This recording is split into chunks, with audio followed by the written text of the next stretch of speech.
வணக்கம். இரவு நேர பிரதான செய்திகளின் ஊடாக நர்மதா சிறையில் முதலில் தலைப்புச் செய்திகள். நாட்டின் 6 மாவட்டங்களுக்கு அதிக வெப்பநிலை எச்சரிக்கை, பொதுமக்களுக்கு விடுக்கப்பட்டுள்ள அவசர அறிவுறுத்தல். 2026 காப்போது சாதாரண தர பரீட்சை, தேசிய அடையாள அட்டை இல்லாத விண்ணப்பதாரர்களுக்கான அறிவித்தல். பிரித்தானியா நடைமுறைக்கு வரவுள்ள புதிய தடை. இனி விரிவான செய்திகள். வடக்கு கிழக்கு உள்ளிட்ட நாட்டின் 6 மாவட்டங்களுக்கு அதிக வெப்பநிலை தொடர்பில் எச்சரிக்கை விடுக்கப்பட்டுள்ளது.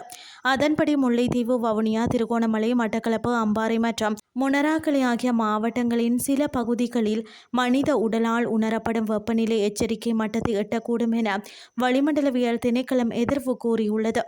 அதற்கமைய திறந்த வெளிகளில் பணிபுரிபவர்கள் அடிக்கடி போதுமான அளவு நீரை பருகுமாறும் நிழலான இடங்களில் ஓய்வெடுக்குமாறும் ஆலோசனை வழங்கப்பட்டுள்ளது. அத்துடன் வீட்டில் உள்ள முதியவர்கள் மற்றும் நோயாளிகளின் உடல்நிலை குறித்து அதிக கவனம் செலுத்த வேண்டும் என்றும் அந்த திணைக்களம் குறிப்பிட்டுள்ளது. 2026 ஆண்டு நடைபெறவுள்ள காப்போது சாதாரண தர பரீட்சைக்கு தோற்றவிருக்கும் தேசிய அடையாள அட்டை இல்லாத விண்ணப்பதாரர்கள் தங்களின் பெற்றோர் அல்லது பாதுகாவலரின் தேசிய அடையாள அட்டையை பயன்படுத்தி பரீட்சைக்கு பதிவு செய்ய முடியும் என பரீட்சைகள் திணைக்களம் அறிவித்துள்ளது. இது தொடர்பான மேலதிக வழிகாட்டல்கள் மற்றும் அறிவுறுத்தல்கள் அடங்கிய சுற்றறிக்கை அனைத்து பாடசாலை அதிபர்களுக்கும் அனுப்பி வைக்கப்பட்டுள்ளதாக பரீட்சைகள் திணைக்களம் மேலும் தெரிவித்துள்ளது. தேசிய அடையாள அட்டை இல்லாத காரணத்தினால் மாணவர்கள் பரீட்சைக்கு விண்ணப்பித்தல் ஏற்படும் சிரமங்களை தவிர்க்கும் நோக்கில் இந்த சலுகை வழங்கப்பட்டுள்ளது. இது தொடர்பான நடைமுறைகளை சரியாக பின்பற்றுமாறு அதிபர்கள் மற்றும் விண்ணப்பதாரர்கள் கேட்டுக்கொள்ளப்பட்டுள்ளனர்.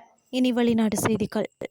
பிரித்தானியாவில் 11 வயதினருக்கு இரவு நேர சமூக ஊடக பயன்பாட்டு கட்டுப்பாடு விதிக்கப்படும் என அரசாங்கம் அறிவித்துள்ளது. அந்த வகையில் 16 மற்றும் 17 வயதுடைய இளைஞர்களுக்கான இரவு நேர சமூக ஊடக பயன்பாட்டை கட்டுப்படுத்தும் புதிய சட்டம் ஒன்றை கொண்டுவர தீர்மானித்துள்ளது. இந்த புதிய திட்டத்தின் கீழ் இரவு நேரத்தில் இருந்து அதிகாலை 6 மணி வரை இந்த வயது பிரிவினரின் சமூக ஊடக பயன்பாடு கட்டுப்படுத்தப்பட உள்ளது. சிறுவர்களின் மனநலனை பாதுகாத்தல், இணைய அடிமைத்தனத்தை குறைத்தல் மற்றும் சமூக ஊடகங்களின் பாதகமான தாக்கத்தை கட்டுப்படுத்தல் ஆகிய நோக்கங்களுக்காகவே இத்தகைய நடவடிக்கை எடுக்கப்பட்டுள்ளன. இருப்பினும் விமர்சகர்கள் இந்த முன்மொழிவுகளை குழந்தைகளின் பாதுகாப்பை உறுதிப்படுத்துவதில் இந்த முன்மொழிவுகள் முழுமையான அணுகுமுறை இல்லாதவை என்றும் தவறவிடப்பட்ட வாய்ப்பு என்றும் வர்ணித்துள்ளனர்.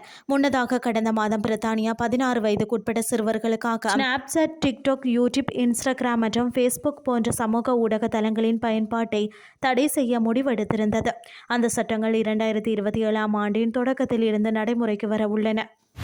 செய்திகள் யாவும் நிறைவடைகின்றது.